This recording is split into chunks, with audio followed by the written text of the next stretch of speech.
¿Quién expone mioma uterino? Adelante. Andrea Ponzo está. Andrea Ponzo.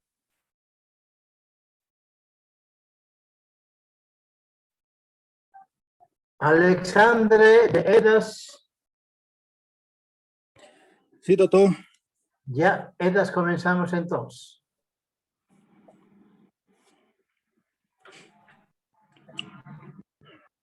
Adelante, adelante. Olá, boa tarde. Eu vou falar sobre as EDAs, que são as enfermidades diarreicas agudas. Se define como diarreia como um incremento a la massa ou volume de las disposições. A diarreia não é mais do que uma resposta inespecífica do intestino a diferentes condições, como infecções, reações adversas a drogas, enfermidades inflamatórias e isquêmicas. Próximo, doutor.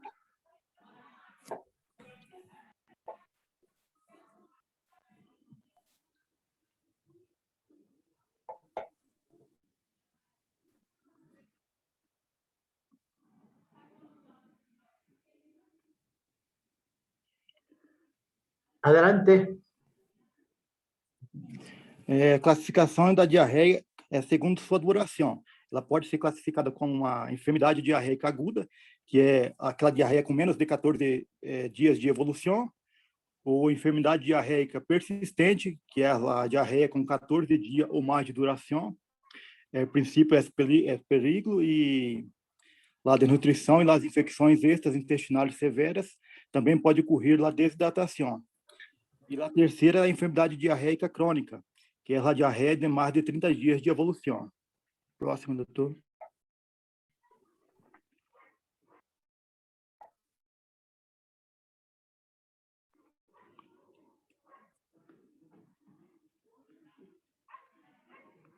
A transmissão.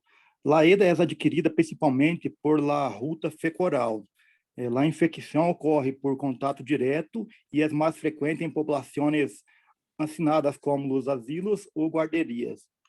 A ingesta de água contaminada é uma das frequentes causas de la enfermidade e las grandes epidemias.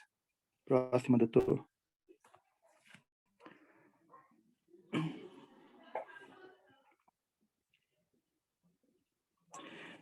Os fatores predisponentes. Nós temos os fatores ambientais e os fatores em relação ao hóspede.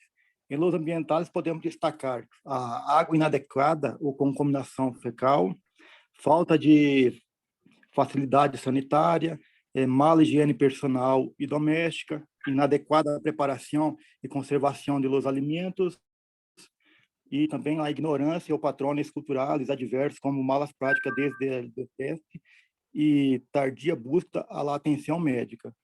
Em relação ao hóspede, pode causar diarreia a desnutrição, deficiências imunológicas, fatores genéticos e ausência de lactância materna. Próximo, doutor.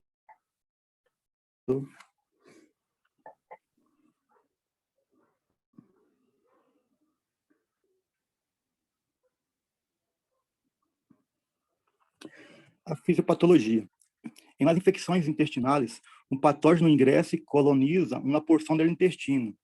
Uma vez ingerido, esses germes podem sobreviver aos diferentes mecanismos de defesa do corpo, como o pH ácido do estômago, as respostas imunes locais e sistêmicas, e a mobilidade intestinal, que impede a aderência à mucosa dos micro-organismos. Em geral, o mecanismo de diarreia se deve ao incremento de la secreção intestinal como resultado de uma enterotoxina ou de um mediador tóxico. E a isso se lhe suma também a liberação de mediadores pela inflamação, produzindo exudação de líquido e proteínas, assim como alteração da mobilidade intestinal. Próximo. Segundo a fisiopatologia, existem dois grandes síndromes diarreicos.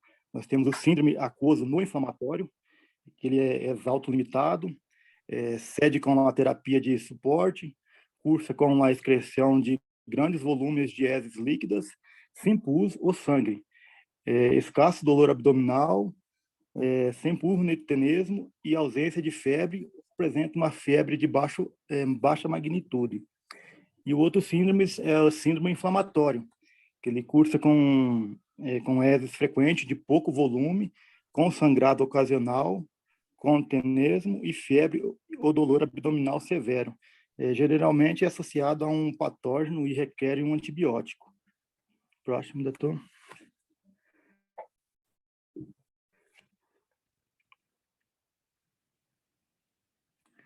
Os sintomas. O tipo e a gravidade dos sintomas depende do tipo e da quantidade de toxina do microorganismo ingerido. Também variam de acordo com a resistência da pessoa, né, e a enfermidade. Os sintomas, a menudo, começam subitamente com perda de apetite, náuseas e vômito. Podem apresentar-se murmúrios intestinais, audíveis, retorjões e diarreia com ou sem presença de sangue e moco. A pessoa pode ter febre, sentir-se decaída, sofrer dolores musculares e notar cansaço extremo. E os vômitos intensos e a diarreia podem conduzir a uma marcada desidratação e a uma intensa hipotensão. Próximo, doutor.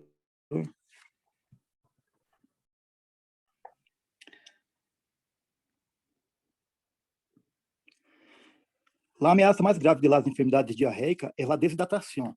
Durante um episódio de diarreia, se perde água e eletrolitos, como sódio, cloruro, potássio e bicarbonato, em las heces líquidas, nos vômitos, em el sudor, na urina e na respiração. Quando essas perdas não se restituem, se produz uma desidratação. E o grado de desidratação se mede em uma escala de 3. Nós temos a desidratação incipiente, que é sem signos e nem sintomas. Temos a desidratação moderada, que produz sede, comportamento de inquieto, irritável, redução da elasticidade da pele, ou úmidos. E temos a desidratação de nível 3, que é a mais grave. E os sintomas dela se agravam com choque, com perda parcial de conhecimento, falta de diureses, extremidades frias e úmidas, pulso rápido e débil, tensão arterial baixa ou não detectável e palidez. A desidratação grave ela pode ocasionar a morte se não se restituem ao organismo a água e os eletrolitos perdidos. E pode ser mediante uma solução de sales de hidratação oral ou mediante uma infusão intravenosa. Próximo, doutor. Assim, a avaliação clínica. Uma adequada história clínica é orientada a possível origem, severidade e complicações da EDA. Você pode fazer através de um exame físico, cujo objetivo é avaliar o grau de desidratação do paciente e determinar se há presença de febre. E também pode ser através do exame retal, para determinar a presença de sangue ou dolor local. E temos os exames de laboratórios também, que são as provas de laboratório que servem para pacientes com manifestações de severidade. E pode ser feito através do cultivo de heces e de análise de sangue. O tratamento, o principal tratamento é a prevenção. Pode ser feito através de acesso a fontes inócuas de água de consumo, uso de serviço de saneamento melhorado, lavado de mãos com rabão, lactância exclusivamente materna durante os primeiros 6 meses de vida, uma higiene personal e alimentar correta, e também a vacinação contra rotavírus. O objetivo do tratamento é prover o líquido perdido e prevenir a desidratação. E isso se obtém por uma reidratação com líquidos e eletrolitos. Em pacientes mais desidratados, deve-se fazer por via intravenosa, a reidratação. E a automedicação em casa consta de bebidas carbonatadas e remédios caseiros que podem ser úteis em casos leves. E já o tratamento empírico habitual pode ser uma quinolona oral, que é um ciprofloxacino, ou um levofloxacino. E os pacientes com diarreias agudas, sem sintomas de gravidade ou de complicações, não devem submeter-se a tratamentos antibióticos. Próximo, doutor. Última. Sim. E o tratamento com antibiótico é segundo o agente causante da diarreia. Pode-se usar a ciprofloxacino para salmonela, shigella, escherichia coli. Temos a eritromicina, que é para o Campylobacter, a azitromicina, que é para Campylobacter também, o metronidazol, que serve para o Clostridium difficile, a giardia e a antiamoeba histolítica. Temos a ciprofloxacino e a tetraciclina, que é para o Vibrio cholerae. E é isso, doutor. Sí, está bien. Ahí vienen tus gracias. Pasamos al tema de iras. Bien, pasamos al tema de iras. ¿Dónde está iras? ¿Está el autor? Aquí, doctor. Adelante, iras. Ya, buenas tardes, doctor. Buenas tardes, compañeros. Voy a hablar de infecciones respiratorias agudas, también abreviadas como IRAS. Constituyen un grupo de enfermedades que afectan al aparato respiratorio y que comienzan de forma repentina y generalmente duran menos de 15 días. Son un problema de salud pública grande en el mundo porque tienen incidencia alta, especialmente en niños y en los niños menores de 5 años. El 95% de los casos son causados por virus, pero también pueden ser causados por otros microorganismos como bacterias. Próximo, doctor. Ya, hay mucho ruido, vamos a silenciar a tus compañeros. Conecta tu micrófono, María. Ok, vamos.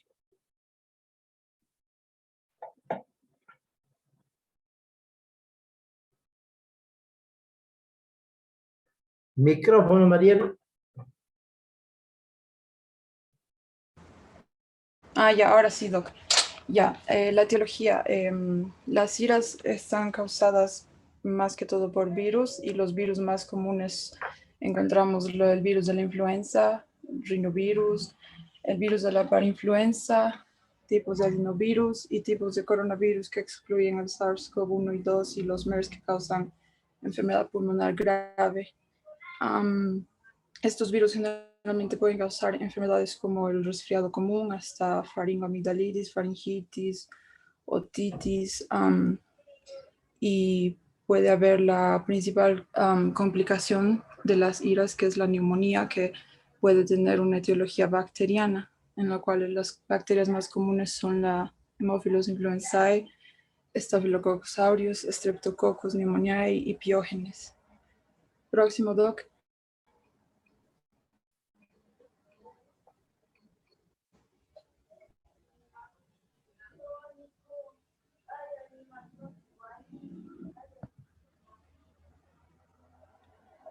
Entonces, tenemos factores de riesgo, especialmente en los niños menores de 5 años que predisponen a que sufran de IRAS, que serían un bajo peso al nacer, falta de lactancia materna, hacinamiento en los hogares, en las escuelas, exposición a humo, desnutrición y esquemas incompletos de vacunación. Próximo, doctor.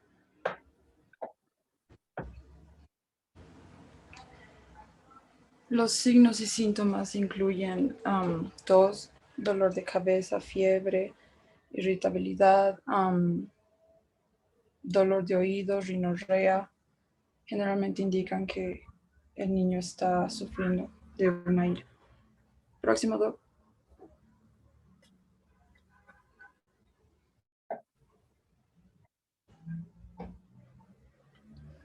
Ok, entonces generalmente estas infecciones respiratorias agudas no duran más de 15 días y son autolimitantes, que sí que no necesitan un tratamiento farmacológico. Entonces podemos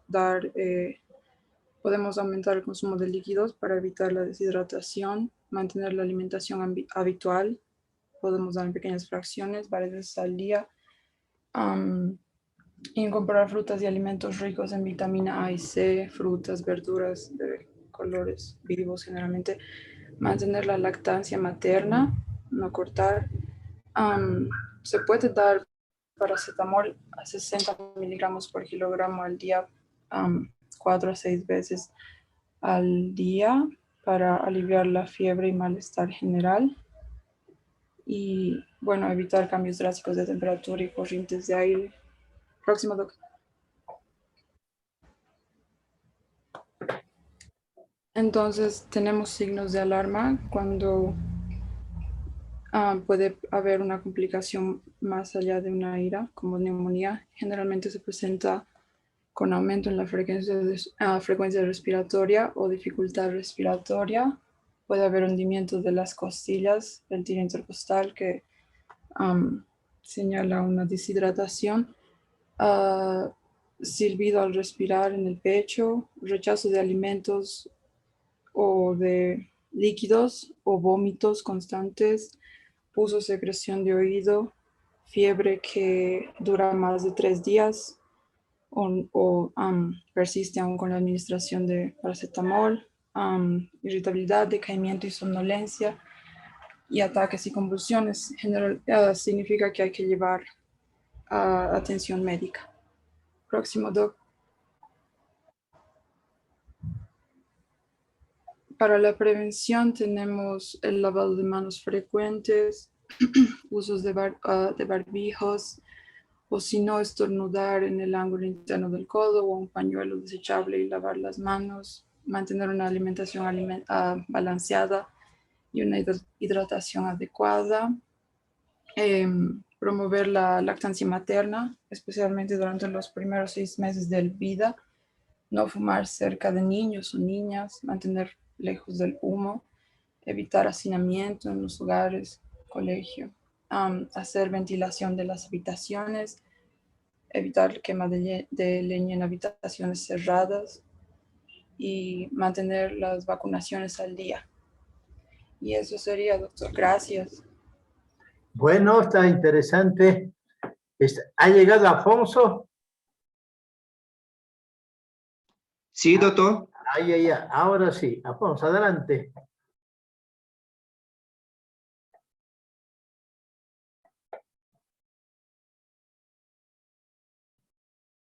¿Me escucha, doctor? Ya, adelante. Sí, voy a hablar sobre mioma uterino.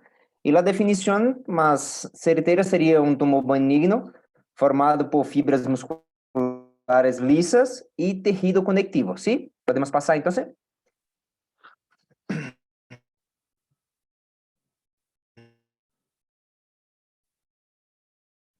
Adelante. Algunas características de ellos sería, frecuencia sería de 1 en cada 5 mujeres, o se apresenta como 25 a 40% de las mujeres, se manifestante en un grupo etario de 35 a 50 años, ¿sí? Y la clasificación sería como, puede pasar, Doc? Sería como mioma uterino, sería único, ou miomitose uterina, que seria vários, trazendo aí, por exemplo, leomiomas seria músculo liso e também fibromioma seria tecido conectivo. E podemos passar para dar um exemplo ainda melhor, mostrando aí como que seria. Pode passar, Doc? Ya. Em esta imagem, podemos apresentar como seria a ubicação, sendo de 15 a 25% dos miomas submucosos, 10% subseroso, 60 a 70% intramurales. E se passemos um pouco, então, dentro dos sintomas, pode passar, Doc? Signos e sintomas. Temos uma parte que é sintomática, que seria 20 a 40% de las mulheres que sentem, e 15 a 20% assintomática, sim? É comparado a 10 a 12 semanas para que se opere. O tamanho de mioma se equivale a las semanas de gestação. É bem equivalente. E passamos mais uma vez, Doc, por favor. Sí, dentro de los signos y síntomas tenemos las alteraciones menstruales, ¿no? Sí, en que el mioma intramural es el que más sangra. Temos a tumoração abdominal palpável, dolor tipo pesadez, temos flujo vaginal, moléstia de compressão, esterilidade ou infertilidade, temos sintomas secundários como anemia, que pode também ligar essas mulheres. E continuando, dentro dos diagnósticos, então, Doc, por favor, pode passar? Ok. Nós podemos acompanhar em los diagnósticos que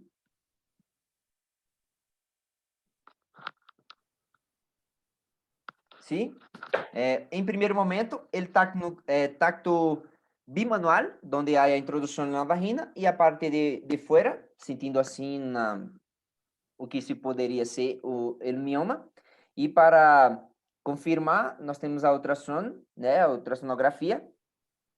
Temos também a laparoscopia e a biópsia para poder saber se é benigno ou maligno. E na sequência, temos o tratamento, Doc, que pode ser feito de duas maneiras. Pode passar por favor? Sim, pode ser expectante em caso de assintomático e que esteja muito pequeno, sim, menos de 12 semanas.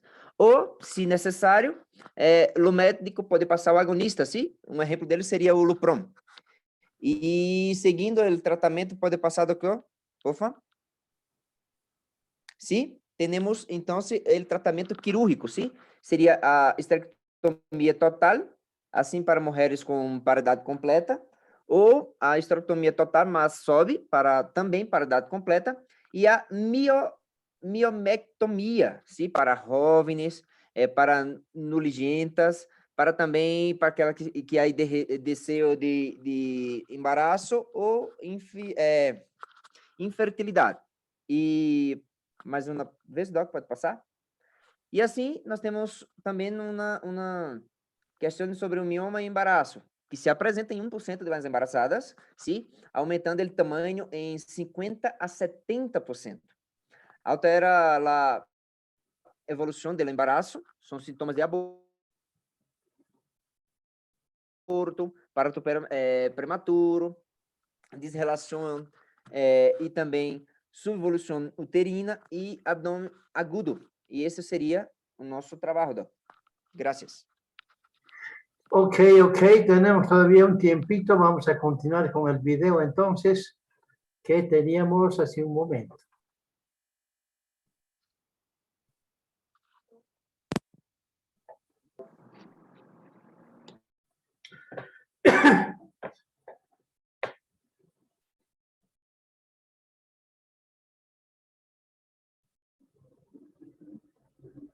El virus del papiloma.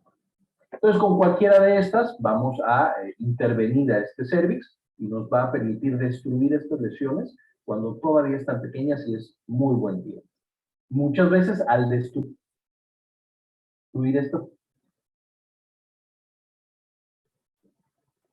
lesiones ya no vuelve a aparecer una infección, aunque tenemos que seguir haciéndonos el tamizaje, ya no vuelven a aparecer lesiones y ya no progresó a cáncer. Mientras que si no hubiéramos hecho nada, a lo mejor progresa e incluso fallece por cáncer cervicuterino esta paciente. Ahora, cuando encontramos lesiones más grandes, ahora tenemos que pasar a intervenciones mucho más agresivas.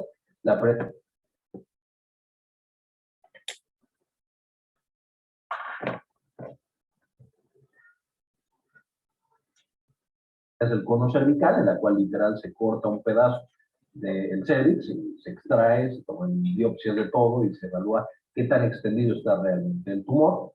De ahí nos podemos ir a cirugía, que en cirugía hay muchas cirugías, desde una histerectomía radical en la que quitamos útero y ganglio, hasta también incluso intervenciones que ya tienen que incluir vejiga o garganta recto, porque el tumor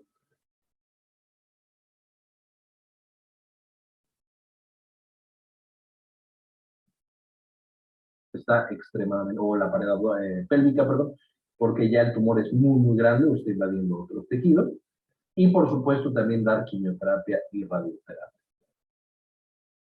Ahora, el Papa Nicolau entonces es el primer paso que tenemos que hacer para proteger a estas pacientes, además, por supuesto, de la vacunación, que ahorita lo vamos a ver, pero el Papa Nicolau es el primer paso que necesitamos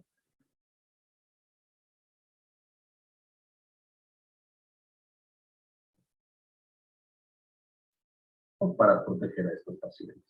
El Papa Nicolau ha demostrado que disminuye en un 90% la mortalidad, porque si lo detectamos cuando se puede tratar con una pequeña intervención, pues las pacientes no se mueren de esta patología.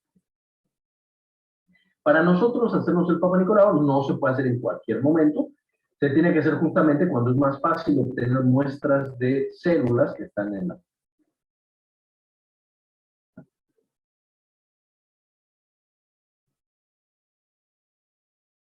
zona de transición, y esto es de 10 a 20 días después del periodo. Necesitamos hacernos este screening a los 21 años o 3 años después de nuestra primera relación, y de ahí, dependiendo de nuestro nivel de riesgo, es decir, si tenemos lesiones o no, si tenemos BPH de alto riesgo o no, o si tenemos algún otro factor de riesgo o no, lo vamos a tener que hacer cada año o cada 3.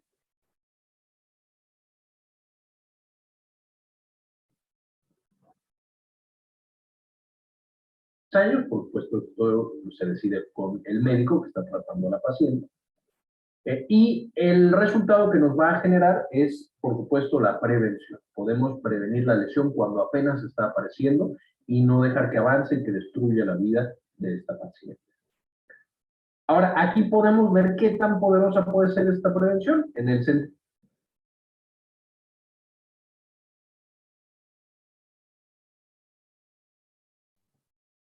que si encontramos a un paciente que está en estadio 1, es decir, apenas empezando, la sobrevida a 5 años va a ser, es decir, los que siguen vivos o no murieron por ese tumor o ese cáncer van a ser más del 90%. Es decir, si el tumor solo está en el cervix, más de 9 de cada 10 mujeres van a sobrevivir sin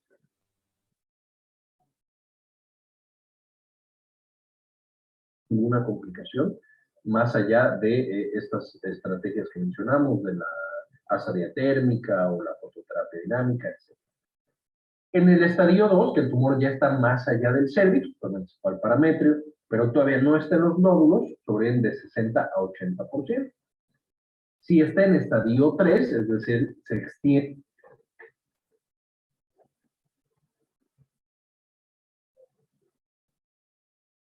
ya hasta vagina, hasta pelvis o causa disfunción renal, porque está grande el tumor, 5 de cada 10 pacientes van a morir antes de que pasen 5 años. O sea, vamos a perder a la mitad de las pacientes porque ya tiene un tumor que es mucho más extenso. Y finalmente se llega al estadio 4, en el que el tumor ya está en otros órganos.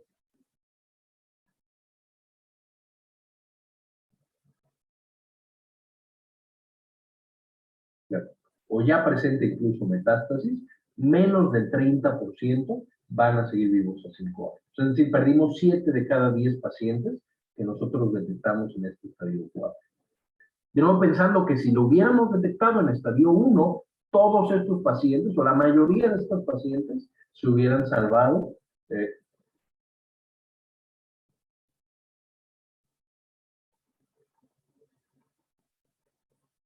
solamente con intervenciones de prácticamente mínima invasión. Entonces, es extremadamente importante que busquemos en estas pacientes esta patología, todo el personal de salud, médicos de primer contacto, enfermeros, todo el mundo que tenga contacto con pacientes femeninas, tendría que estar haciendo estos estudios de detección. Ahora, además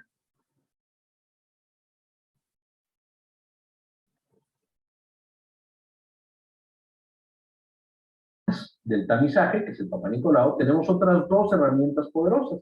El uso de preservativo, que de nuevo esta funciona, aunque no funciona tan bien, y más importante todavía, la vacunación contra el BPH. Y de esta vacunación, la vacuna lo que hace es que nos inyecta una parte antigénica del virus del papiloma humano, un pequeño pedacito del virus, para que nuestro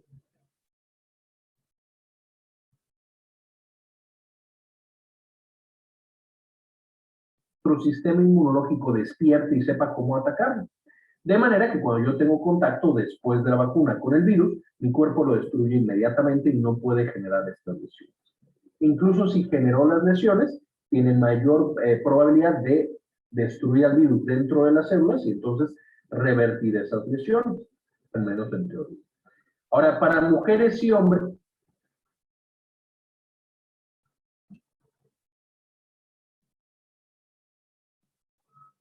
de 9 a 45 años está indicada esta vacuna y se deben dar entre 2 y 3 dosis.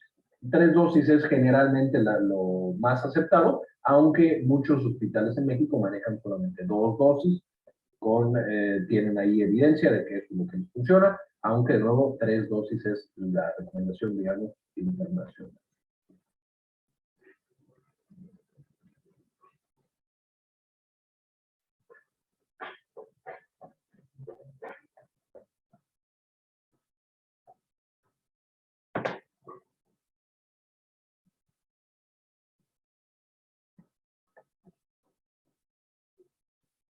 Y de la vacuna para el virus del papiloma humano, tenemos bivalente, es decir, va a cubrir 2 tipos de virus, la tetravalente,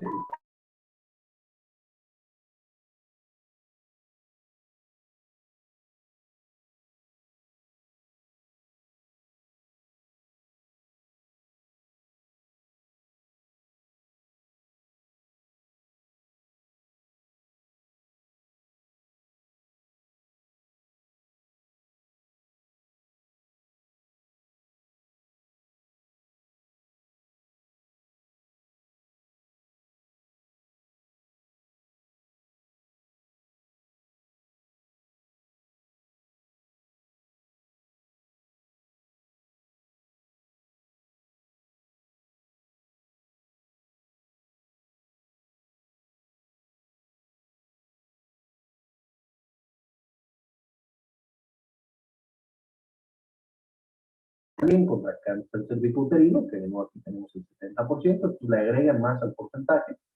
Protege contra otros cánceres.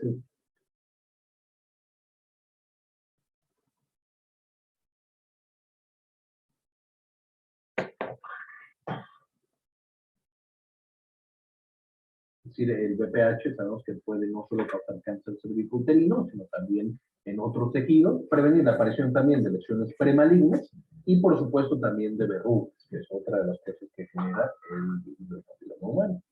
Y Gardasil 9, que es el nonavalente.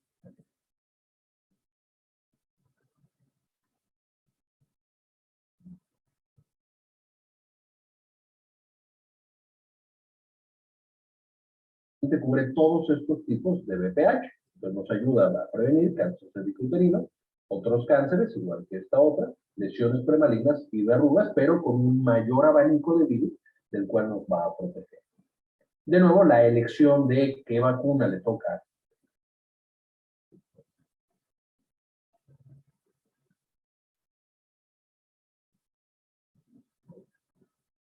cada persona, pues es muy personal con el médico, platicar qué conviene, qué no conviene, cuál es el riesgo, cuál no es el riesgo. Y es una estrategia preventiva. Aunque en algunos sitios lo están estudiando para ver si una paciente que ya tiene lesiones, ya sea premalignas o malignas, le pudiera servir la vacunación.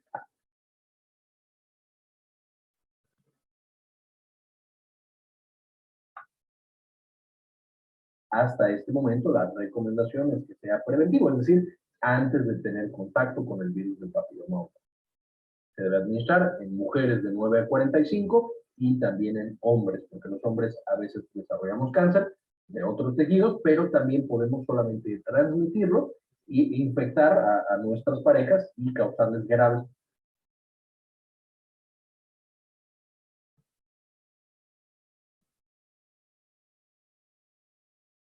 problemas de salud a nuestras parejas.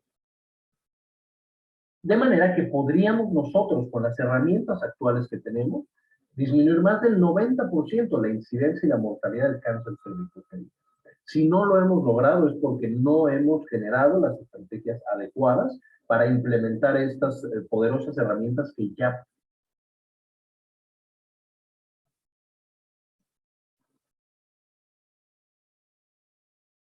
poseemos en el tamizaje del Papá Nicolau, la colposcopía y en la vacunación para el virus del papiloma humano.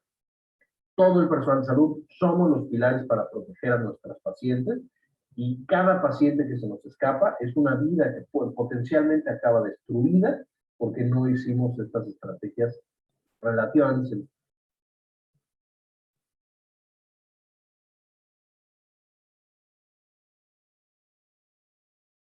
sencillas, relativamente baratas y muy poderosas para proteger del cáncer cervicouterino.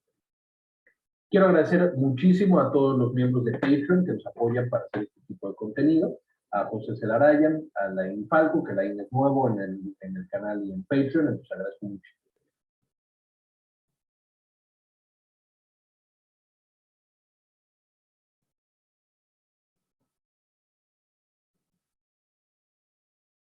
María Eugenia, Andrés Castañeda, que ya sabemos que es el doctor de Doctor Comadre, muy buen canal, espero que también lo puedan visitar y ver el contenido que tiene, es realmente muy sencillo, muy digerible y nos enseña mucho de salud. Y también Aldo Novelo. Les agradezco muchísimo todo el apoyo que me brindan mes con mes. Si alguien más quiere apoyar,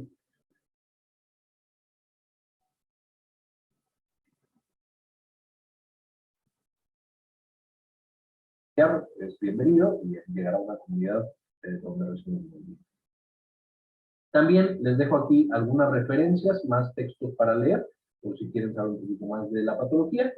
Muy bien, eso es todo por el video de hoy. Espero que les haya gustado y les haya entendido. No olviden suscribirse y darle clic a la campanita para recibir todos los videos.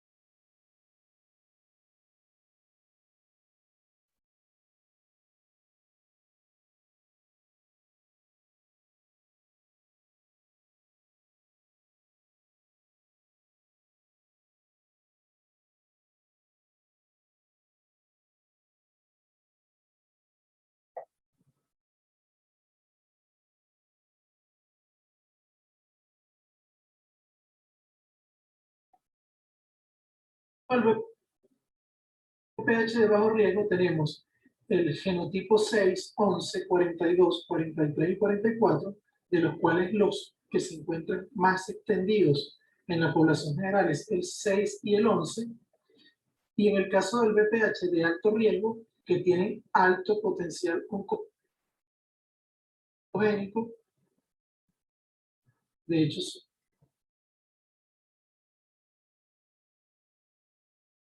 son considerados carcinogénicos grado 1, son el 16, 18, 31, 33, 35, 39, 45, 51, 52, 56, 58 y 59, de los cuales el 16 y el 18 son los que tienen mayor importancia. Existen mucho más de 100 genotipos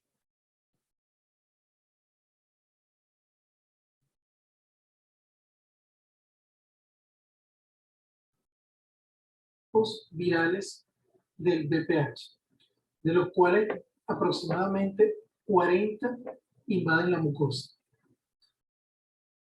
Se considera el virus del VPH una condición necesaria para la producción del cáncer de cuello uterino. Aproximadamente un 70% de casos de cáncer de cuello uterino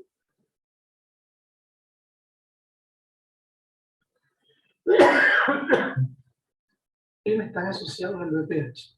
Y el otro 30% no se ha logrado descartar que el VPH no puede originarlo. O sea que en líneas generales el VPH puede ser el factor que desencadena la mayoría de los cánceres de cuello uterino en nuestras mujeres. Factor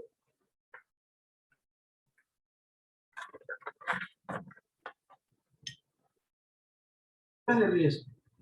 Tenemos que existe una gran cantidad de factores de riesgo generalmente asociados a un inicio precoz de la vida sexual, una sexualidad muy activa, el tabaquismo, la multiparidad, la inmunodeficiencia, por supuesto asociado a la infección por el virus del VPH principalmente, elevado número de parejas sexuales, la promiscuidad, pareja promiscua, bajo nivel socioeconómico, asociado